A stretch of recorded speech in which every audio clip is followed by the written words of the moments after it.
Өнгөрсөн жил бид нар тэр хэсэг дээр нөгөө тэмцлийн хаан үүсгэсэн шүү дээ. Яагаад гэвэл цагдаагийн байгууллага гомдолтой холбоотой мэдээлэл өгөөгүй.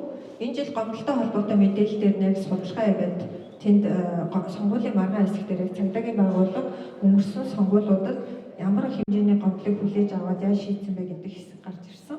За тэр гарч ирж байгаа. Энд бол бид нар монополийн эсрэг газар биднэрт мэдээлэл өгөхгүй бас хааж исэн. Тэгээ бид нар хүний эрхийн комисс хандаа цагдаагийн байгууллагыг бас хүний эрхийн комиссд өгж иж бид нар нийтийн мэдээлэл тод байдлаар хуулийн дагуу мэдээлэл авсан. За тэгээ энэ дата тэр датанууд бол дандаа цаасан суурьтай мэдээлэл ирсэн. Бид нар одоо мянгаад хуудас баха. Одоо хоёр байгууллагаас ирсэн мянгаад хуудас мэдээлэлээр бид нар дүйн шинжилгээ хийж мэдээллүүдийг цуглуулж нэг энэ хідэн тохиог олж авахын тулд бид нар хэдэн зуун хуудас материалтай танилцж байгаа. Тэгээд энэ ард ингэж хялбархан харагдаж байгаа ч гэсэн энэний ард маш их ажил явсан байгаа, маш их цаг зав. Тэгээд тэр их мэдээллүүдийн учрыг олох гэж. Жишээлбэл үнийн саналыг яаж гаргасан бэ гэж асуув тий. Яг гэвэл тэн дээр манай гаргасан үнийн санал албан ёсоор сонгуулийн ерөнхий ороо аудитэд тайлбарсан улс төрийн намуудын хэвлэл мэдээллийн сурчлагын тайлбартай зурж байгаа. Тэгэхээр бид нар хуулийн дагуу харилцаа холбооны зохицуулах хороор үнийн саналаа өгсөн хэвлэл мэдээллийн байгууллагууд сурчлага эрэхтэй болдог. Гэхдээ ингээ хэрэг та нар харах юм бол бас хэдэн байгууллага үнийн саналаа өгөөгүйгээр сурчлага эснийг ч гэсэн харж болно. Тэгэхээр энэ дээр ерөнхийдөө бид нар яг хэвлэл мэдээлэл сурчлагын асуудлыг бол хоёр өөр байгууллага, хоёр өөр цаг үед сонгуулийн өмнө болон дараа ажилдаг. Гэхдээ энэ дээр ямар ч холбол байхгүй байгааг та бүхэн харж болно. Жишээлбэл монополийн эсрэг газарт яадаг вэ гэхээр сонгуулийн дараа бид нар ийм хэмжээний сурчлага явуулсан гэдэг дүнгээр хэвлэл мэдээллийн байгууллагууд тайлан болгож өгдөг байна. Тэгэхээр энэ дээр нэг сонин тоо гарч ирж байгаа.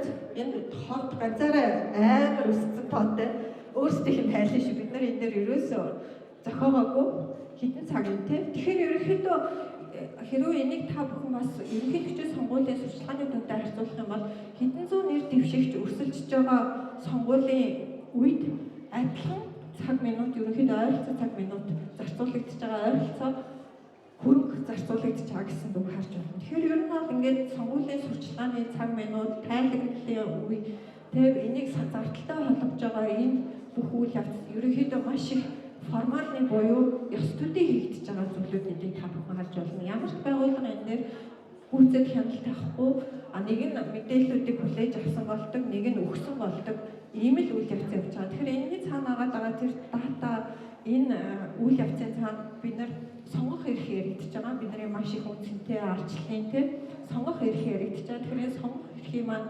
хамгаалах энэ үйл явцын цаана бодлоотой болж байгааг бол харж байна. Тэгэхээр улаан бөмбөлөг бол ерөнхийдөө бидний тооцсон нэг телевизэд навдж байгаа мөнгөн дөө. Яагаад гэвэл телевизүүдийн сурчлагаа бол маш их бүрхэг ирдэг. 3 үнийн санал гэдэг бүр ямар ч хамаагүй гэрээгээ аваачаа хавсрагчдаг. 3 гэрээ. Тэгээд бид нар бүр нэг телевиз дээр манай нөгөө сайн дурын ажил хийж байгаа санжирмаа хөтлөж байгаа охин маань бүр толгойн ирсэн. Яагаад гэвэл бартерын гэрээ аваачаад хийцэн. Бартер боёо одоо сурчлагаа явуулсныхаа дүн юугаа хийцэн, гэрээгээ хийцэн. Тэгээд тэр бартераас чинь бид нар юу ч олж харахгүй байхгүй ямар ч дүнгийн гэрээг тэр гэрээний 3 гэрээ хасарч байгаас шалтгаан нь сонгуулийн үеэр сонгуулийн сурчлагын өмнө огцон өсгөөс хамгаалж байгаа ийм одоо хуулийн санаа гэж бид нар ойлгоод байгаа. Гэтэл тийм гэрээний нөхцөлийг нь авч байгаа хүмүүс уншдагчгүй, яадагчгүй. Тэгэл манайх нэг иймэрхүү үнийн тарифтайгээ нэг тариф нэг нь өмөр айддаг, нэг нь хүлээж авдаг.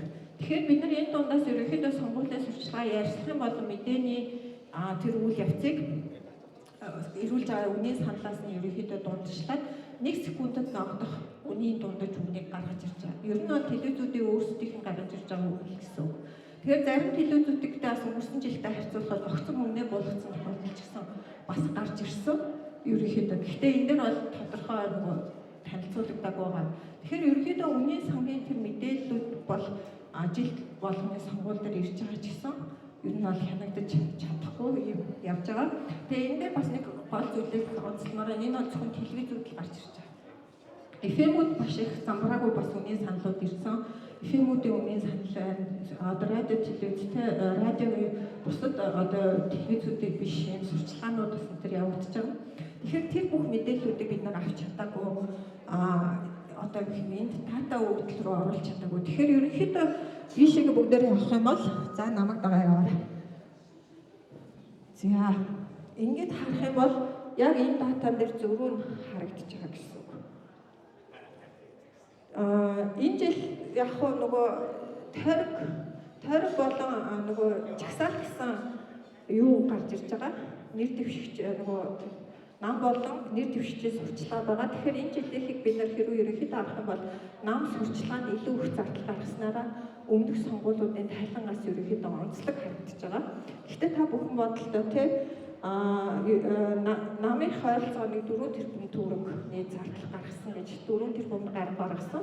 Үлдсэн нь одоо 1000 гаруй нэр дэвшигчдийн зардал гэж сурчлагын зориулсан зардал гэж тайлбарласан байгаа л да. Тэгэхээр ерөнхийдөө бас ингээд бид нар харах юм бол айгүй их зүйл асууж болохоор тэр бүхэл дүнгийн маш их зүйл асууж болохоор харагдана.